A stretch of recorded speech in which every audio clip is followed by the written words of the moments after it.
Intermediate प्राविधिक कला के अंतर्गत आज हम लोग एक नए लेसन की शुरुआत करते हैं और इसको समझते हैं। इस चैप्टर का नाम है लांबिक प्रक्षेप, ऑर्थोग्राफिक प्रोजेक्शन। ऑर्थोग्राफिक प्रोजेक्शन के अंतर्गत हम लोग आज सीखेंगे कि किसी भी वस्तु का अनुविक्षेप तथा उत्छेद कैसे बनाया जाए। अनुविक्षेप यानी प्लान और उत्छेद का मतलब एलिवेशन होता है। तो आइए हम समझते हैं कि ये अनुविक्षेप तथा उत्छेद क्या होता है और इसको कैसे बनाते हैं। सबसे पहले हम इसको समझने के लिए हम लोग एक ईंट लेंगे और इससे हम समझते हैं कि इस ईंट का अनुविक्षेप तथा उत्छेद कैसे बनेगा। तो इसको हम दीवार के सहारे रख लेते हैं और इसका अनुविक्षेप और उत्छेद को देखते हैं कि किस तरीके से बनेगा।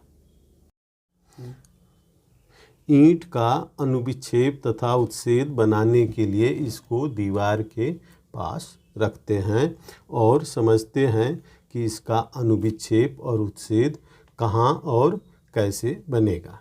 तो सबसे पहले हम अनुविक्षेप बनाएंगे और अनुविक्षेप बनाने के लिए इसको हम यहाँ ऊपर से देखेंगे और एक लाइन यहाँ हम ऐसे खींच देंगे। इस तरीके से चारों तरफ से लाइन हम खींच देंगे और इस पर जो चित्र बन रहा है इसको अनुविक्षेप कहा जाएगा। ये चित्र क्षैतिज समतल पर बन रहा है, यानी ये धरती पर बन रहा है। तो हमेशा ये अनुविक्षेप क्षैतिज समतल पर ही बनता है।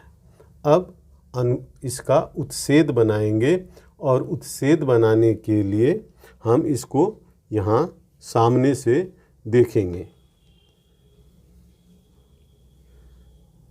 अब हम उत्छेद बनाने के लिए इसको यहाँ से देखेंगे तो इसका चित्र इस दीवार पर बनेगा। इस तरीके से यहाँ से अगर ऐसे लाइन खींच दी जाए तो यहाँ पर बनेगा ऐसे। तो यहाँ एक आयत दिख रहा है, इसमें ईंट की जो ऊंचाई है और इसकी लंबाई है। तो इस प्रकार से ये एक आयत बन रहा है और इसका चित्र इस दीवार पर बन रहा है। तो जो इस दीवार पर बन रहा है इसको उत्छेद कहेंगे और जो यहाँ धरती पर बन रहा है इसको अनुविक्षेप कहेंगे। तो इस तरह से आप देख सकते हैं कि एक आयत यहाँ बन गया और एक आयत यहाँ बन गया। अब इसका नाम लिखा जाता है। इसका नाम कैसे लिखा जाता है मैं इसको कागज़ पर समझाता हूँ। विक्षेप तथा उत्छेद को समझने के लिए आइए हम यहाँ इसको कागज़ पर समझते हैं। इस कागज़ को हम यहाँ बीच से लाइन खींच लेंगे और ऐसे इसको यदि मोड़ देते हैं तो ये दीवार हो गया और ये धरती हो गई। इसको हम इस ढंग से समझ सकते हैं जैसा कि अभी मैं दीवार और धरती पर ईंट का समझाया था। तो सबसे पहले हम समझते हैं कि इस दीवार को क्या कहेंगे और इस धरती को क्या कहेंगे।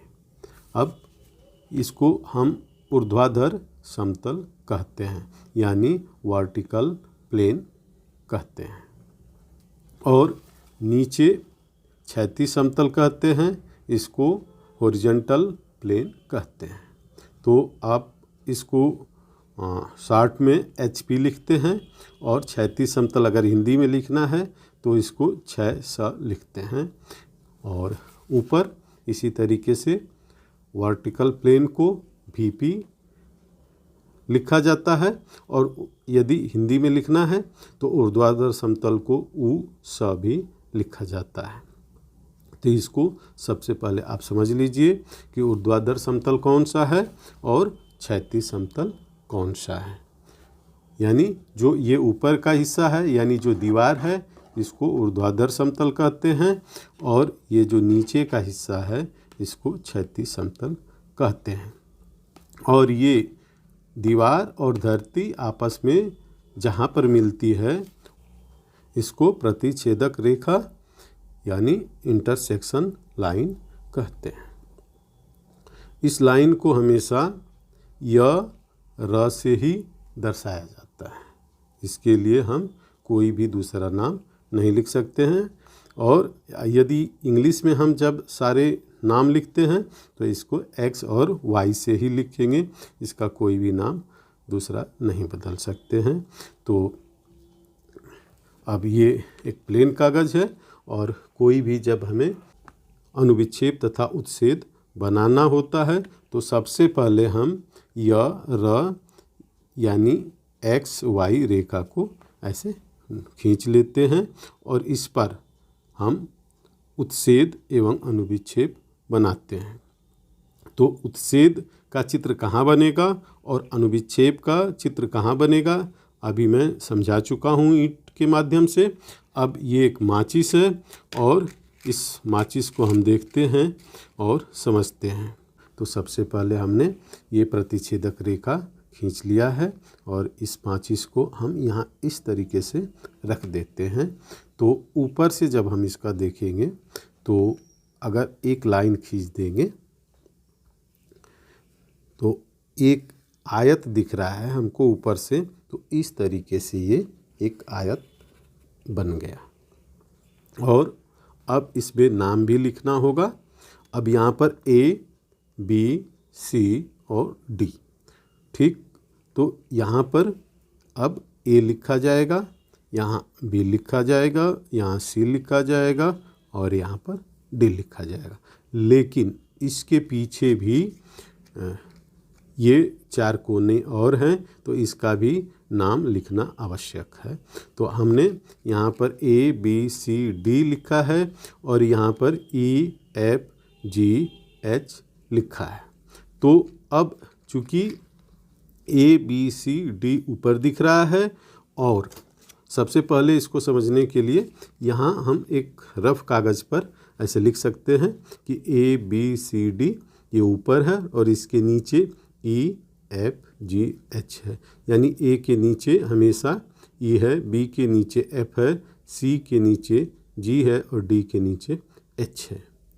तो अब इसके नीचे है तो यहाँ पर ये एक आयत बन गया है। अभी आयत को मैं डार्क कर देता हूँ। यानी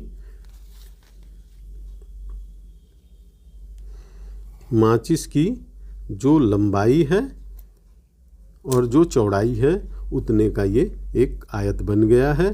अब ए बी सी डी यहाँ लिख दिया है और इसके नीचे ई एफ जी और एच है। अब ये नीचे है, हमें नहीं दिख रहा है तो इसको इस तरीके से कोष्ठ में सदैव बंद करके लिखते हैं। तो यानी ये क्षैतिज समतल है, आप देख सकते हैं कि ये एक क्षैतिज समतल है और इसको हॉरिजॉन्टल प्लेन भी कहते हैं। तो इस पर हमें क्या बना, अनुविच्छेद बन गया। इसको आप देख सकते हैं कि इस पर कौन सा चित्र बना, अनुविच्छेद बन गया। अनुविच्छेद कैसे बनता है, जब हम किसी भी वस्तु को ऊपर से देखते हैं। अब अनुविच्छेद और इसको प्लान भी कहते हैं। अब आइए देखते हैं कि उत्छेद कैसे बनता है और कहाँ से देखने पर बनता है। तो इस माचिस को हम वहीं स्थान पर रख देते हैं और पेपर में दिया रहता है कि किसी भी वस्तु को कि वो क्षैतिज समतल पर रखा हुआ है और ऊर्ध्वाधर से 1 सेंटीमीटर या जो भी दूरी हो 1.5 सेंटीमीटर दूर हो तो उतनी दूरी पर एक लाइन ड्रा कर लिया जाता है और हमने यहाँ 1 सेंटीमीटर पर एक लाइन यहाँ पर खींच लिया है। तो ये कोई भी वस्तु है 1 सेंटीमीटर दूर रखी जाएगी। तो इसका एक चित्र बन गया। अब इसका हम उत्छेद बनाएंगे। तो उत्छेद बनाने के लिए इस बात का ध्यान रखना आवश्यक है कि हम यहाँ से देखेंगे, यानी हमारी आँख यहाँ पर है, हम सामने से देख रहे हैं और सामने से देख रहे हैं तो इसका चित्र यहाँ दीवार पर बन रहा है। तो दीवार पर बन रहा है, तो इसका चित्र हम खींच करके देख लेते हैं कि किस तरह से बन रहा है। अब दीवार पर ये चित्र बन रहा है, इसकी लाइन को हम ऐसे खींच लेते हैं। तो यहाँ भी हमें सामने से एक आयत दिख रहा है,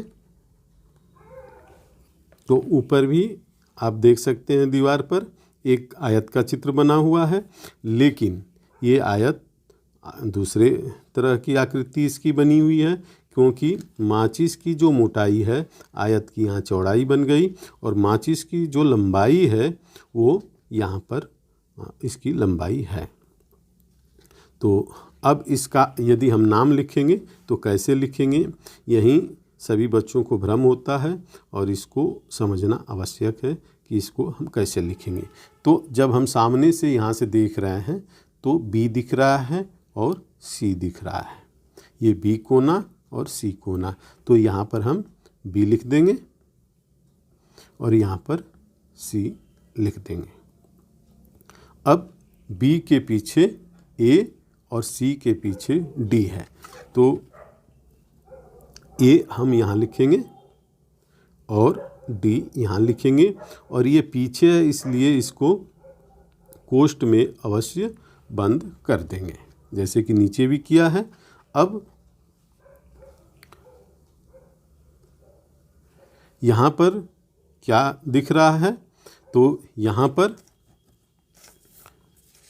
यहाँ जैसे कि हमने लिखा था, ये इसको देख सकते हैं कि अब यहाँ बी है तो बी के नीचे एफ दिख रहा है, तो यहाँ ये एफ कोना हमको दिख रहा है और जी का ये कोना भी हमें दिख रहा है। तो एफ और जी हम जो है ये सामने हैं, तो यहाँ पर एफ और जी लिख देंगे। और अब यहाँ पर हम देखेंगे कि एफ के पीछे यहाँ पर हमें क्या है, यहाँ पर ई है, तो यहाँ ई लिख देंगे। यहाँ देख सकते हैं कि यहाँ पर ई है, तो यहाँ ई लिख देंगे और इसे कोष्ठ में बंद कर देंगे।